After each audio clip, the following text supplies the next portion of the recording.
आज तो सरवणिया को कॉल लगा कर खेत में बुलाता हूँ।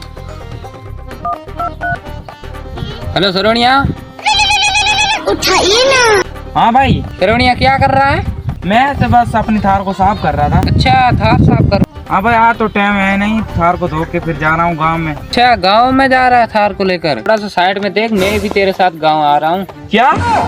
भोसड़ी के थार साफ कर रहा है? चल मेरा खेत चल। काम वाम करते हैं।